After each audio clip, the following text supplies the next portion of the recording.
welcome back. Week 2, chapter 2 of the Ice Monster. So, last week we read chapter 1 and we met Elsie, who was a little girl that was left on the steps of a terrible orphanage. And we also met Mrs. Curdle, who was the evil woman who looked after the orphans. So, what is going to happen this week? Chapter 2, Monkey Feet. Elsie loved all the rats and pigeons that would find their way inside Wormley Hall. If she had any food, she would share it with them and tend to any broken wings and legs. Sounds very kind, doesn't she? In return, they would snuggle up to her, which made her feel less lonely. In her heart, Elsie felt a deep connection to these animals that Mrs. Curdle called baby. To her, they were little creatures, all alone in the world, just like her. Elsie had noticed how the rats got into the orphanage by scuttling along a leaky pipe that came down from the ceiling. One thing that set Elsie apart from her fellow orphans was her feet. Elsie didn't have ordinary feet. She had monkey feet.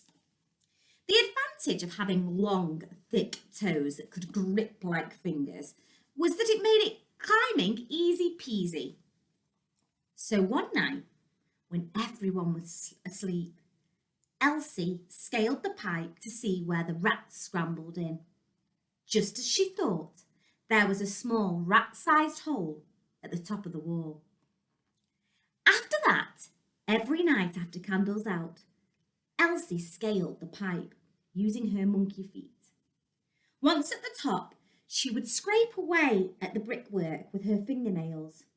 Night after night, she scraped and scraped, making the hole bigger and bigger.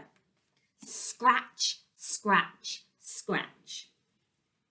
Eventually, the hole was just large enough for Elsie to squeeze her tiny, underfed body through it. However, she couldn't leave Wormley Hall without saying goodbye to her 25 friends. "Wake up," she called softly. Little eyes began to appear out of the dark. "I'm going to run away tonight. Who's coming with me?" Silence. "I said, who's coming with me?"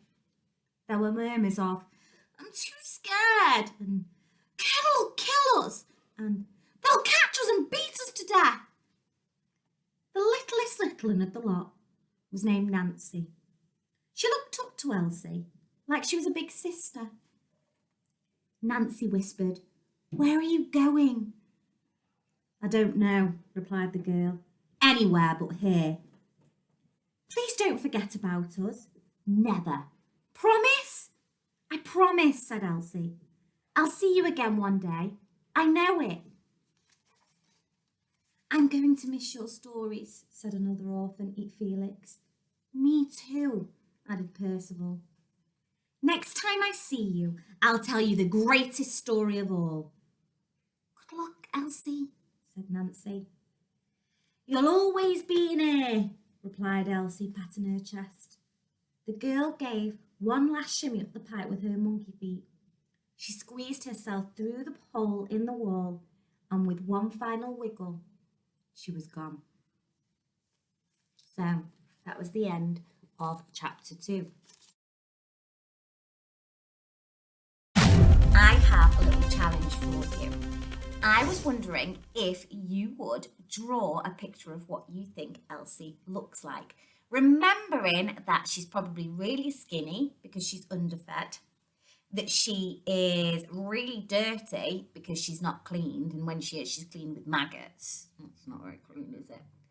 And that she has those monkey feet. So it'd be lovely to see everybody's pictures, and you can send them in to me, and then next week when we do chapter 3 and possibly chapter 4, because I think they're quite small, I'll include some of the pictures that children have drawn. So until next week.